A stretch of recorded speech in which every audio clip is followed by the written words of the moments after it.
ಕಾಲೊಬ್ಬರಿಗೆ touch ಆಯಿತು ಅಂತ ಇದು ಜಗಳ ಶುರುವಾಗಿದ್ದು ಅದು ವಿಕೋಪಕ್ಕೆ ತಿರುಗಿ ಈ ರೀತಿ ಕೊಲೆಯಲ್ಲಿ ಅಂತ್ಯ ಆಗಿದೆ.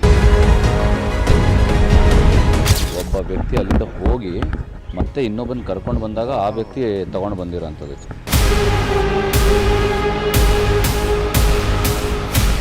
ವೀಕ್ಷಕರೇ, ಈ ಸುದ್ದಿ ನೋಡಿದ್ರೆ ನಿಮಗೂ ಕೂಡ ಅನ್ಸುತ್ತೆ, ಯಪ್ಪ ಯಾರ ಸಹವಾಸನೂ ಬೇಡವೇ ಬೇಡ ಗುರು ಅಂತೇಳಿ. ಯಾಕಂದ್ರೆ ಒಂದು ಸಣ್ಣ ಕ್ಷುಲ್ಲಕ ಕಾರಣಕ್ಕೆ ಕೊಲೆ ನಡೆದು ಹೋಗಿರುವಂಥದ್ದು. ನೋಡಿ, ಕ್ರೈಮ್ ನಡೆಯೋದಕ್ಕೆ ಅಥವಾ ಕೊಲೆ ಆಗೋದಕ್ಕೆ ದೊಡ್ಡ ದೊಡ್ಡ ರೀಸನ್, ದೊಡ್ಡ ದೊಡ್ಡ ಕಾರಣಗಳು ಬೇಕು ಅಂತ ಏನಿಲ್ಲ.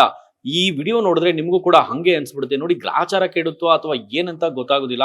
ಇನ್ನೂ ಬಾಳೆ ಬದುಕಬೇಕಾದಂತ ಒಬ್ಬ ಬಡ ಕುಟುಂಬದ ಹುಡುಗ ಕ್ಷುಲ್ಲಕ ಕಾರಣಕ್ಕೆ ಬಸವೇಶ್ವರ ನಗರ ಪೊಲೀಸ್ ಠಾಣೆ ವ್ಯಾಪ್ತಿನಲ್ಲಿ, ಅದು ಬಸವೇಶ್ವರ ನಗರ ಠಾಣೆಯ ಕೂಗಳತೆ ದೂರದಲ್ಲಿ ಈ ಒಂದು ಕೊಲೆ ನಡೆದಿರುವಂತದ್ದು. ಕೊಲೆ ಯಾವುದೋ ದೊಡ್ಡ ವಿಷಯಕ್ಕೆ ನಡೆದಿದೆ ಅಂತ ಏನಿಲ್ಲ. ನೋಡಿ, ರಾತ್ರಿ ಸುಮಾರು 11ರಿಂದ 11:15 ಅಂತ ಅನ್ಸುತ್ತೆ. ಆತ ಕೆಲಸ ಮುಗಿಸ್ಕೊಂಡು ಬಂದು ಊಟಕ್ಕೆ ಅಂತ ಹೋಗ್ತಾನೆ ರಾಘವೇಂದ್ರ ಹೋಟೆಲ್.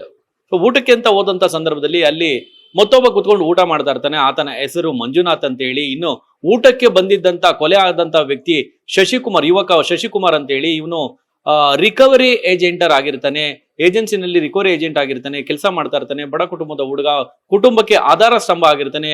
ಕೆಲಸ ಮುಗಿಸಿ ಊಟಕ್ಕೆ ಹೋದಂತವನು ಹೀಗೆ ಮಣ್ಣಲ್ಲಿ ಮಣ್ಣಾಗ್ತೀನಿ ಅಂತ ಹೇಳಿ ಕನಸು ಮನಸ್ಸಿನಲ್ಲೂ ಕೂಡ ಆತನು ಕೂಡ ನೆನೆಸಿರೋದಿಲ್ಲ. ಅಲ್ಲಿ ಏನಾಗುತ್ತೆ, ಊಟಕ್ಕೆ ಹೋದಂತ ಸಂದರ್ಭದಲ್ಲಿ ರಾತ್ರಿ ಅಂತ ನೋಡೋದಾದ್ರೆ ಇಲ್ಲಿ ಜಸ್ಟ್ ಕಾಲ್ ಟಚ್ ಆಗುತ್ತೆ. ಶಶಿಕುಮಾರ್ ಊಟಕ್ಕೆ ಹೋದಂತ ಸಂದರ್ಭದಲ್ಲಿ, ಸೊ ಊಟ ಮುಗಿಸಿ ಬರುವಂತ ಸಂದರ್ಭದಲ್ಲಿ ಮಂಜುನಾಥ್ ಎಂಬಾತನ ಕಾಲನ್ನ ಜಸ್ಟ್ ಟಚ್ ಮಾಡ್ತಾನೆ. ಅಲ್ಲಿ ಜಗಳ ಸ್ಟಾರ್ಟ್ ಆಗುತ್ತೆ. ಅಲ್ಲಿ ಮಾತಿಗೆ ಮಾತು ಬೆಳೆಯುತ್ತೆ. ಮಂಜುನಾಥನ ಕೋಪ ಯಾವ ಮಟ್ಟಕ್ಕೆ ಹೋಗುತ್ತೆ ಅಂದ್ರೆ ಈತನನ್ನ ಕೊಲೆ ಮಾಡುವ ಮಟ್ಟಕ್ಕೆ ಹೋಗುತ್ತೆ. ತಮ್ಮನಿಗೆ ಕರೆ ಮಾಡಿ 10 ನಿಮಿಷದೊಳಗೆ ತಮ್ಮ ಸ್ಪಾಟ್ ಅಲ್ಲಿ ಇರ್ತಾನೆ. ಡ್ರ್ಯಾಗರ್ ಕೂಡ ತರೋದಕ್ಕೆ ಸೂಚನೆ ಕೊಟ್ಟಿರ್ತಾನೆ ಅಣ್ಣ ಮಂಜುನಾಥ್. ಅದರಂತೆ ಡ್ರ್ಯಾಗರ್ ಕೂಡ ತಂದಿರ್ತಾನೆ. ಡ್ರ್ಯಾಗರ್ ಅನ್ನ ಈಸ್ಕೊಂಡು ಶಶಿಕುಮಾರನ ಕುತ್ತಿಗೆಗೆ ಮನ ಬಂದಂತೆ ಅವನು ಚುಚ್ಚಿರ್ತಾನೆ. ಆತ ಸ್ಪಾಟ್ ಅಲ್ಲೇ ನೆತ್ತರು ಚೆಲ್ಲಿ ಕೆಳಗೆ ಬೀಳ್ತಾನೆ. ಇದನ್ನ ಕಂಡಂತ ಸಾರ್ವಜನಿಕರು, ಅಲ್ಲಿದ್ದಂತ ಅಕ್ಕಪಕ್ಕದವರು ಕೂಡಲೇ 112ಗೆ ಕರೆ ಮಾಡಿ, ಪೊಲೀಸರಿಗೆ ಕರೆ ಮಾಡಿ, ಬಸವೇಶ್ವರ ನಗರ ಅಳತೆ ದೂರದಲ್ಲೇ ಬಸವೇಶ್ವರ ನಗರ ಪೊಲೀಸ್ ಠಾಣೆ ಇರುತ್ತೆ. ಪೊಲೀಸರು ಸ್ಪಾಟ್ಗೆ ಬರುತ್ತೆ. ಆತನ ಆಸ್ಪತ್ರೆಗೆ ಸಾಗಿಸುವ ಮಧ್ಯದಲ್ಲಿ ಆತ ಶಶಿಕುಮಾರ್ ಪ್ರಾಣ ಪಕ್ಷಿ ಹಾರಿ ಹೋಗುತ್ತೆ.